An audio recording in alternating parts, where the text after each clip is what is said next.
Have you had exit interviews with Steve yet? Yeah, talked to him about a week ago, maybe a week and a half ago.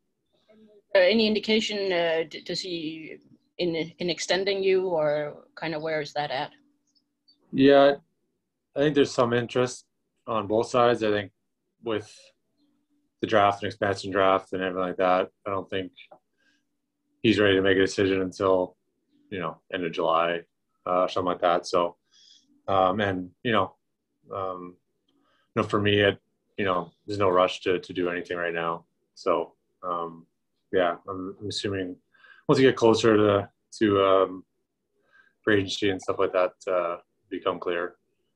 I remember talking to you in October, right after the trade happened, and you were kind of in shock, but you mentioned, Steve had talked to you about, why he saw you as a good fit here. How did you end up, and now looking back on it, and you ended up playing all 56 games. What did you think of the experience? Yeah, I mean, I had a lot of fun this season. I think it was good to have a fresh start. I enjoyed going to the rink every day. Really nothing but positives from my whole experience from start to finish. So, got a good opportunity to play. Like you said, I played in every game, and for the most part, I was playing quite a few minutes on a lot of nights. So, it's all you can ask for as a player. And I think wanted to just put my best foot forward every night and give a good effort and try to lead that way. And I thought our team worked hard, and we were fairly consistent in that regard. So, yeah, like I said, I mean, it was obviously want to win some more games, but I mean, we were in a lot of them, and that's what you want as a player. You want to be competitive right to the end of the game. One last thing for me, just on a broader term, how important is it, if you can look back when you started out in the league, for a young defenseman to play with a veteran guy as a partner, to have somebody more experienced just to help him grow? Yeah, I think it is. I think it's important. I mean, I played with Michael Roosevelt, I think, my first couple of years. Paul Mara. I mean, we had guys that, I played a long time. And yeah, there's just kind of a comfort level. I remember being a young guy, being out there with someone who's been through it and kind of gets the ups and downs of a game and a season. And so, yeah, I believe it's very helpful. And then obviously just watching and learning and how you practice, prepare, and all those things. Thanks so much. No problem. Next question, Ted Colton, Detroit News. Hey, Mark, thanks for doing this. Hey, what do you think about the future of this team? I mean, are you pretty optimistic that, these guys could be going places here in the near future? Yeah, I didn't even think we were far off from kind of sniffing around playoffs this year. If we stayed healthy, COVID kind of rushed us early, and then we've had some injuries along the way, and up, and we were still able to put a pretty solid effort. So, no, I don't think they're that far off. I mean, obviously, they're in a rebuild, and they have a ton of some young guys coming up. Will play a huge factor in how successful this team gets and how quickly that happens. But yeah, I mean, the future's bright for this organization. I could tell just being around the rink and the way things are being run, and the excitement around what they're building. I think it's all going in the right direction for sure. You talk about Blash a little bit. He got extended yesterday and stuff. What was it like playing for him, and what do you think are some of his strengths as a coach? Yeah, I enjoyed my time, Blash. I think he's a good coach, and I felt pretty comfortable as far as systems and what we were trying to accomplish pretty early on in the season. It took me a week or two to kind of get a grasp on everything, but there's not a lot of gray area out there. I don't find so. For me coming in to a new team, that was well needed, and but yeah, I really enjoyed working with him. Hey, just piggybacking on Helena's question. I mean, do you think coming over here, it was like a little bit of a shot in the arm that maybe you needed a certain way? I mean, it didn't seem like things were going great there in New York the last year or two, and just coming over here, I don't know, did you think it kind of energized your game just overall a little bit coming over here? Yeah, I did. I think, yeah, like you said, I think the last couple of years in New York were, I mean, the last few years, I mean, we did we had a successful run there for a bunch of years, and then we were going through that rebuild, and it was hard on everyone. And I don't think I'd realized how much it was kind of dragging on me until I started on a new team and just got to go out and play and then just have fun. And so that helped my game for sure. I know it did. And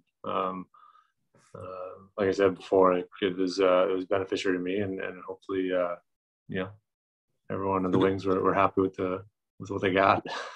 So it doesn't sound like you wouldn't mind coming back here at all. It sounds like, I mean, definitely at the top, one of the teams on your list or something like that. Yeah, for sure. I mean, like I said, I'm definitely not ruling them out by any means, and we'll see what happens when we get closer to free agency. But we'll see what happens. I know Eric's a free agent this summer. So there's certain opportunities. If something comes around, maybe it works, maybe it doesn't. But I'm just going to kind of keep my options open. But if Steve comes to me in July and it works for both of us, I'm definitely on the table. Sounds good. Appreciate this. Yeah, no problem. Next up, Art Regner, shirtredwings.com. Hi, Mark. Kind of piggybacking on what everybody is saying, there had to be maybe an initial shock when you went from the Rangers to the Red Wings thinking, wow, I'm going to a team that only won 17 games. I'm going back into another rebuild, even though you were looking forward to a fresh start. Were you surprised at how seamless your transition seemed to be here in Detroit, though? You played every game. You were welcomed into the locker room. I mean, was this environment maybe a little bit more receptive to you than maybe you originally might have thought going in? Yeah, I mean, like you said, I think when I originally heard the news, you're shocked, and the last thing you want as a player is to go through one of those seasons where you're not very competitive and you're losing every night, and then it affects your play and everything else. When I talked to Steve after he traded me, he told me that we were going to be better and we're going to be competitive, and I think we had, like you said, we had a good group of guys in that room. A lot of veteran guys, a lot of young guys, good mix. So like you said, when I got in there, I felt pretty comfortable with the situation I was coming into. And once we started playing games and getting into practices and stuff like that, it was pretty apparent that we were going to be a team that works hard and we're going to be in every game. And I thought we accomplished that.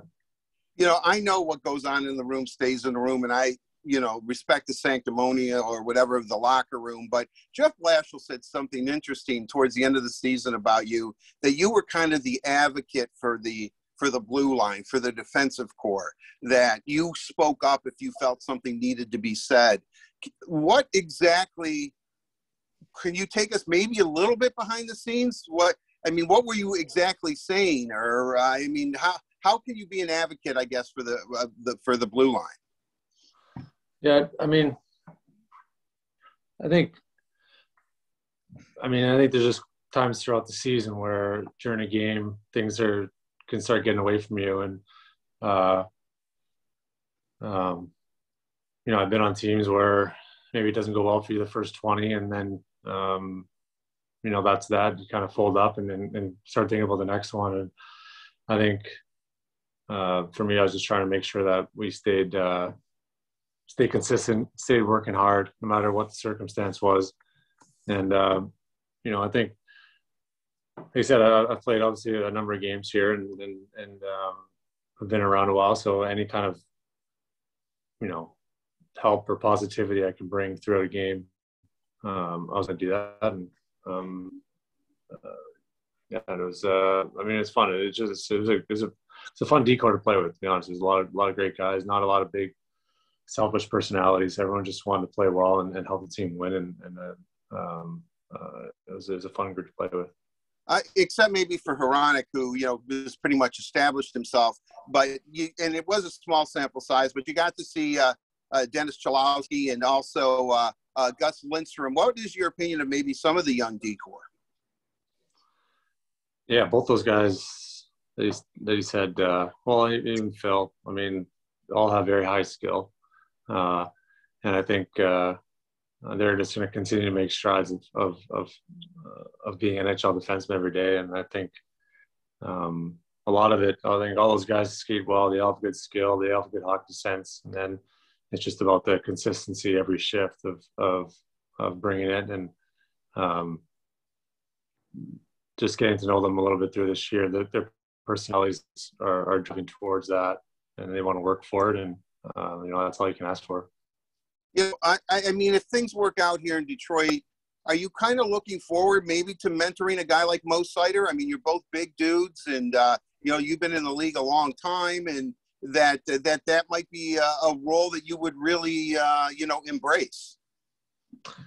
Yeah, I mean, I don't know him at all. I obviously have heard a bunch of good things over this last year. He's quite the player. So, yeah, I mean, I think my best fit is playing with a skilled right-handed shot defenseman, and where I can make them feel as comfortable as possible making plays and just being solid there for them and good positioning and communication. I think is huge on the ice.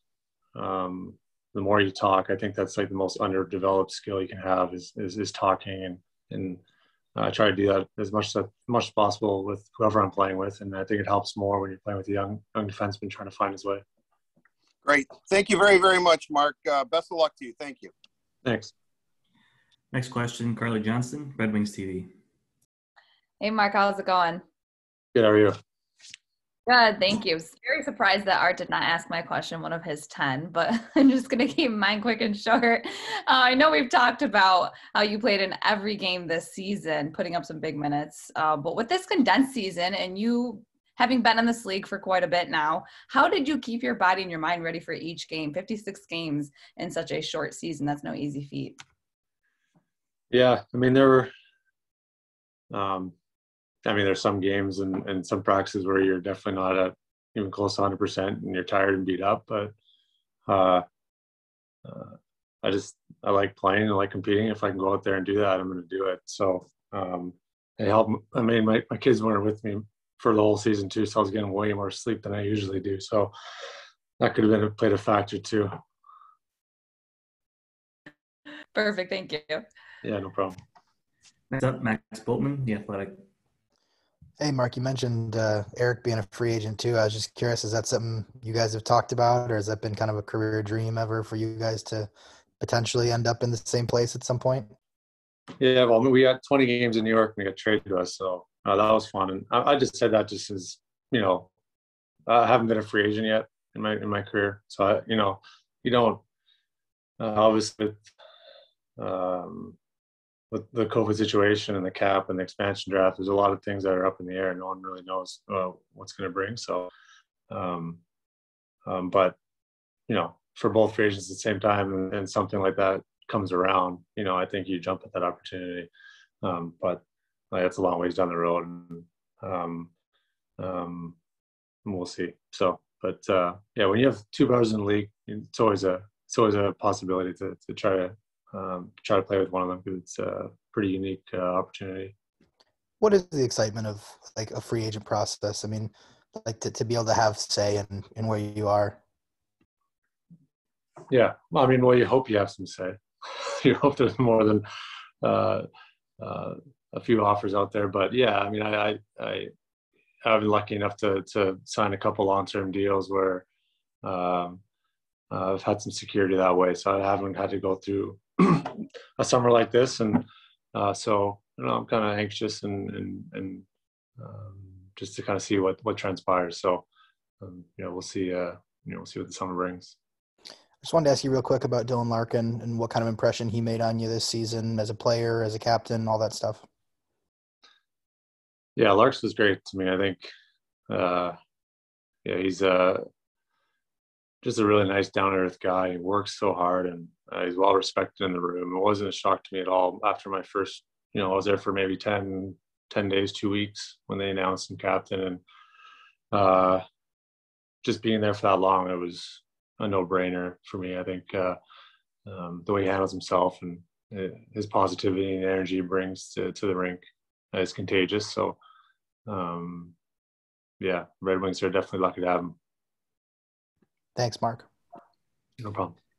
Our last question is from Ansar Khan, M Live. Yeah, Mark, Art kind of touched on a little bit talking about some of the young defensemen, but I wanted to ask you specifically about Phil Roenick. At a young age, a lot of responsibility put on his shoulders this year, a lot of ice time, playing all situations. Just how much growth did you see in him this year, and how much do you think that responsibility that he's had at a young age can help him later in his career? Yeah, yeah. Like you said, he was in every situation. He's a guy too. I think he played every game. I don't think I've seen him miss a practice really all year, and he wants to be out on the ice, and he works hard at his game, and he cares deeply for the success of the team. So all those things are all positives for me, and I think he's only going to get better. And yeah, when you have that responsibility as a young player, that's everything. I mean, I had that opportunity when I was 20, 21 coming into the league. I got a lot of ice time, and you just gain tremendous amount of experience in a short period of time. And I think he's done that this year, and the future's bright for him. Thanks, Mark. Thanks, everyone.